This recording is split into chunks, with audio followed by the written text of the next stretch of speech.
Hello, I'm Rover, and you're about to listen to a chapter of the audio version of my book, The Moongazers, a pirate queer adventure story. This is a 30-chapter series. Are you enjoying this project, and would you like to support me? You can do that by becoming a patron or buy me a coffee through Buy Me a Coffee. Enjoy!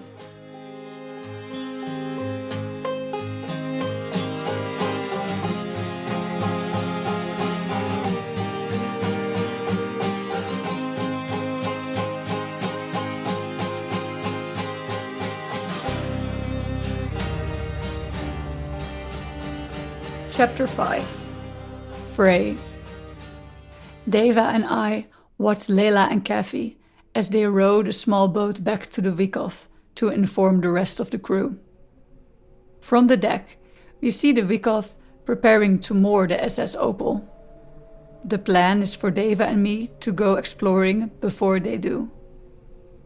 For a second, I envision the worst. If anything were to happen to the Vikov right now, or they decide to leave us behind, we could end up like the two dead men. Orders? I ask Deva. As long as we are here, I prefer to make myself useful, rather than sit and stare at the water and lose myself in thought. Perhaps I can find more information in the wheelhouse of the ship, or maybe there are small boats at hand. Or, if I climb all the way up, I might be able to see land. I could take a small boat to row towards that land and feel solid ground beneath my feet again. We keep on exploring. Deva giggles and slaps me on the back as she walks past me. Let's go to the engine room first. She is so weird. Walking across the deck, we see a small building that, according to her, houses the stairs to the engine room. I walk behind her and stay alert. I don't know anything about ships, and I'm happy to let Deva guide me. Suddenly she asks me, "Do you think there's anyone else on board?" Small chance, I calculate, depending on the amount of fresh water and provisions that are still here. My guess is that anyone who might still be here would stay hidden as long as we're around. Or maybe they would already have appeared. But it's best to be prepared anyway. Deva walks on calmly. On the deck, we see a swimming pool with dirty water and a water slide covered in bird droppings. "Are you okay?" Deva asks. I have to think about that. My nausea is gone. I feel alert, and I'm doing something concrete. Yeah, I say doubtfully. What is okay? Is it okay that I'm walking around on a cruise ship with someone who is still basically a stranger? I don't know when was the last time I was okay. Maybe in between challenges, when Ray and I were resting on the base? But even then, had that been okay? Maybe the first times I could be with my sister, but those short moments never felt like enough. Taking the lives of these two men, Deva presses me. How do you feel about that? We're walking past the swimming pool and I smell the rancid water. A sign warns us. No running along the pool. I snort and sigh. So I have to defend myself for what I did there now? They had taken you and they were attacking us. I was stronger. There is no immediate response, and Deva seems to sense I don't want to elaborate. As long as I can remember, people have been dying all around me. How do I feel about that? Sometimes I lend fate a helping hand, and one day fate will lend me a hand. Who says their friends would return? And without them, the two men would have died on this ship anyway. Having crossed the pool deck, we enter another staircase. But this one has metal threads and steel walls. It looks nothing like the large carpeted stairs we walked before. Most likely, this had been the crew's passage. It's cold and reeks of rust. We walk down the metal stairs into a pitch-dark room. Now, our headlights come in handy. I press the button and again I am surprised that the light switches on. How on earth had they managed this? At least it would give us an advantage over anyone else who might show up. Are you sure about this? I ask. Yes. Deva sounds businesslike. Her voice causes an echo, as any sound would in this ironclad space. If there's anyone down here, well, they knew about us now. I'm not sure if I'm imagining things, but I sense some tension between us. We walk on silently until we reach what has to be an engine room. It is enormous and looks like a small factory. Deva shines her light over a series of gauges and boxes and seems happy. I don't know why the Wyckoff is after this engine room. If they know how to generate electricity, would they be able to get this ship running again? Is that the objective of this mission? I want to ask about this, but it feels like information that is not meant for me. I have learned not to ask questions, so I shut up. Quickly, we walk up the stairs again. It's quiet in the staircase. Our footsteps make the only sound we can hear. Once we arrive upstairs, we sit down on an old sunbed and stare at the mossy green pool and the rusty slide. I look at Deva. How do you feel after those men caught you? I thought it best to ask a similar question. She takes some food out of her bag. 2 boiled potatoes appear from a plastic container, and she hands me one of them. Gazing at the sky, she starts speaking earnestly. I was happy when you and Kathy showed up. That's for sure. It's been a long time I got beat like that. She takes a bite from her potato. I'm from the city, you know. When the Great Change happened, I went through a lot. I worked for the police, so I found myself in dangerous situations regularly. Perplexed, I looked at her. I hadn't expected to find a former police officer among these people. When the change began, the police thought they were doing the right thing by protecting everyone's property, especially the big stores.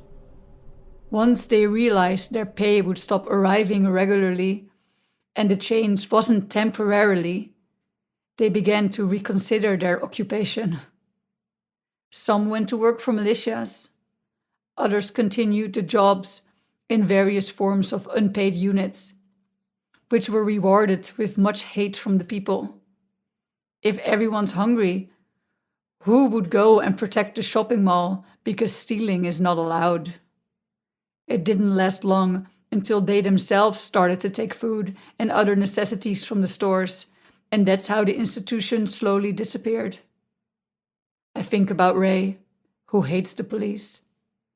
I suppress a smile at the thought of telling them I wind up roving a rusty cruise ship creepier than Eros Mel's old fortress with an ex-cop. The police? Protectors of property instead of people? I ask, shaking my head disapprovingly. Deva sniggers and shrugs, as if this is not the first time she hears this. Oh well, I wanted to help people. I was young. She takes another sip of water and we get up. You know how to handle yourself in a fight pretty well. I assume you didn't pick that up from your parents. Who did you protect? Her tone is reproachful. I have to think about that. Certainly, Ray and I used to protect our boss, Torben, and his interests, and I had almost ended up working in security. Was that the same as working for the police? Maybe it was worse. But this type of philosophical question has never been a strength of mine, and I prefer to leave such conversation to others. I tuck the question away in a drawer in my head. I might look at it some other time. I don't feel like sharing details about my past with the strangers on this weird ship anyway. We do what we do to survive, I respond. The Vikov has closed in on the SS Opal, and people have queued up to climb aboard. Deva helps several of them across the railing, and they start to form a group on the deck. Deva divides them into smaller units and guides one of them towards the staircase that leads to the engine room. Another group disappears around the corner, while a third one opens the door of the staircase leading towards the casino. If there are others on board, now is when we'll find out. But I don't feel responsible anymore. They left me alone in the commotion. Now that no one is watching me, I can go and find the wheelhouse to gather information. There might be a boat I can leave in. I scamper up the stairs, looking for the bridge of the deck, and after half an hour of wandering around, I finally find it. It towers above the deck. In the bright room, I see a desk, a helm, and a whole lot of button and gauges I don't get. The room is littered with junk, cups, cutlery, garbage, and something I could swear once was a bird's nest. Papers are spread across the room, yellowish, rotting away. I open several drawers and find a thick book that says SS Opal on the cover. The first page shows a detailed drawing of the ship. Helpful. This would probably serve the crew a lot, but for now I stick to yanking out the map and studying it. There might be lifeboats somewhere. This is my chance to steal away, and maybe I should take it. Among the damp papers, I also find a sea chart that I hope is still accurate. Before leaving, a cup with elegant lettering disappears into my bag.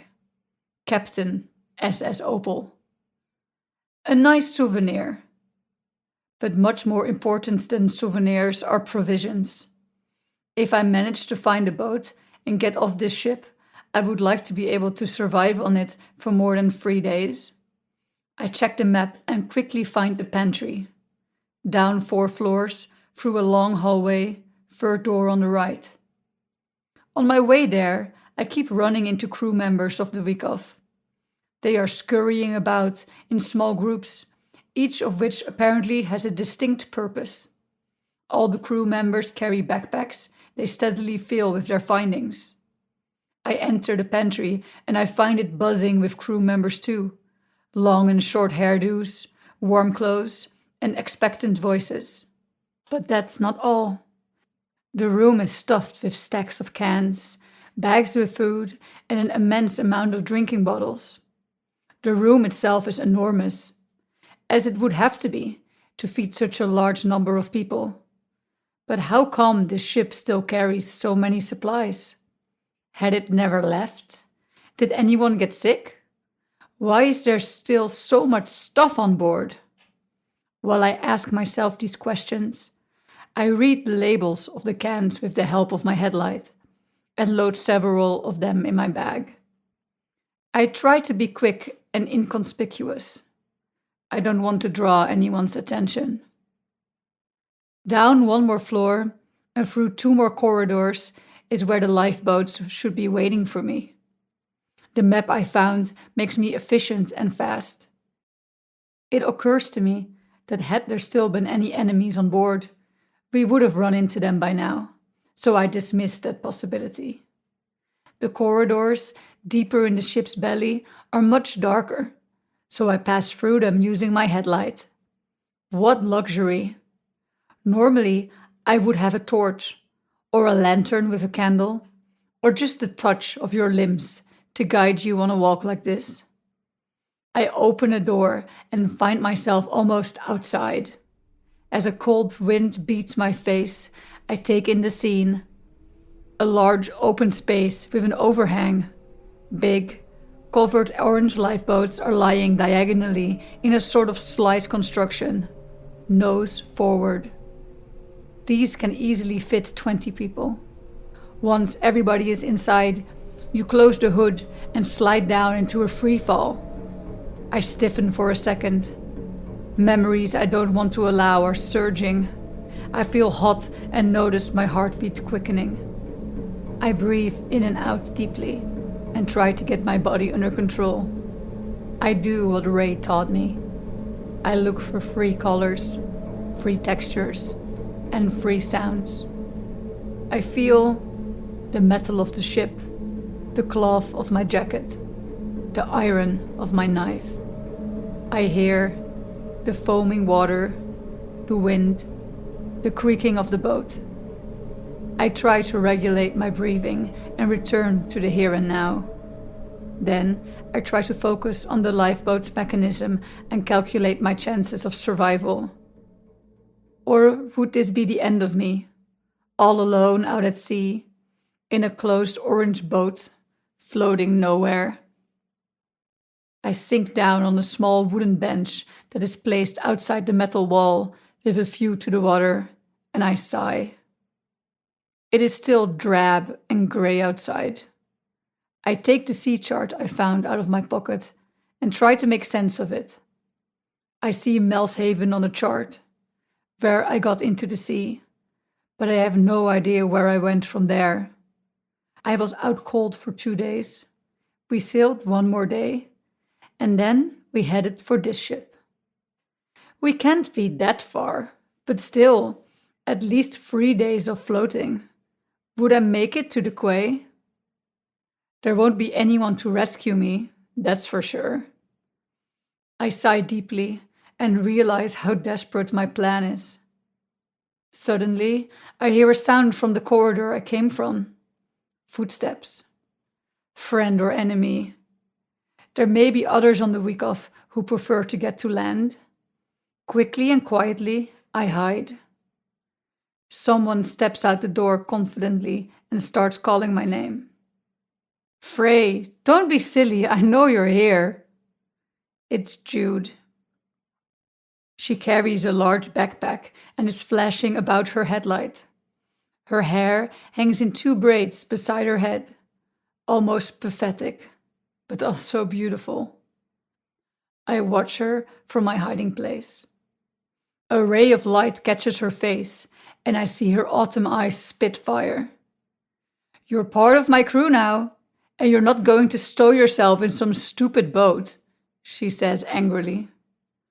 Somehow, she knows exactly where I am, because she's headed directly toward me. She leaves me wondering how, until I notice a streak of liquid that has leaked from my bag, leading straight to my hiding place. I try not to feel frustrated as Jude grips my arms and pulls me into the light. We look at each other for a moment. All right, Frey, tell me exactly what you were planning here. There is a moment of quiet before I respond, urged on by the fierce look in her eyes. You can't keep me here like a prisoner. I want to get back to land, to my life. The further we sail, the further I get away from that. Jude looks at me.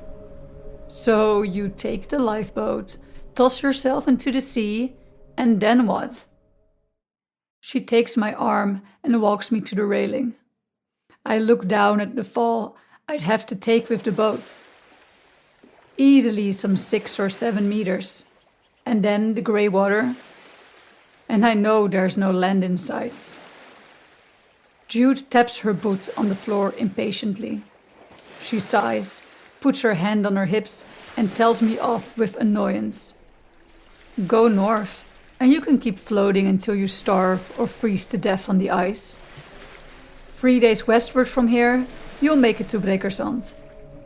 And that's not a place you want to be found. Should you survive this journey, I doubt they will help you. They won't let you into the city, being a stranger that is. They might just as well push you back into the sea. Jude points east and continues. There, you'll find villages, but it will take you a long time to float to that shore. It's a shit coastline with steep cliffs and small islands, and the weather is unpredictable. Most likely, you'll crash in a storm. heading south, where we're going. There's little navigation at sea, and the population is sparse. You won't make it on your own very long. There's nothing and no one there. In the moment of silence that follows, she looks at me with something that approximates pity. I've seen the bodies you left downstairs. You may be a skillful killer, but the sea isn't an enemy you can throw a knife at. This is your life, Frey. You are free to go, and if you're so convinced, I won't stop you. But we just saved your life. Do you really want to throw it overboard already? I look at her in bewilderment. It puzzles me that she has given me all this information. Wouldn't it be better for me to not know? Why would she tell me all that?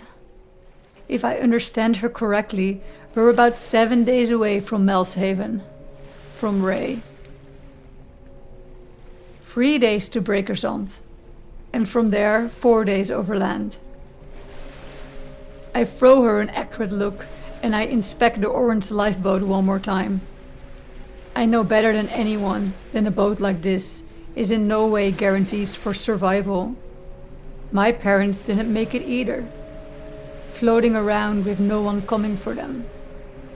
I murmur a few curses under my breath and stare into the distance, with Jude standing next to me. In an intimate move, she takes the ship's map out of my hand and briefly caresses the scar I have there. I flinch and recoil until I have a comfortable distance from her. A large smile appears on her face as she takes in the contents of the map, and she shakes her head. Thank you for all your help today, Frey. We could really use someone like you. She turns around and walks away. Once again, it seems I have no choice but to follow her. So I do. Before leaving the open space, I look back one more time and say farewell to my escape. I hope Ray will forgive me for being gone so long.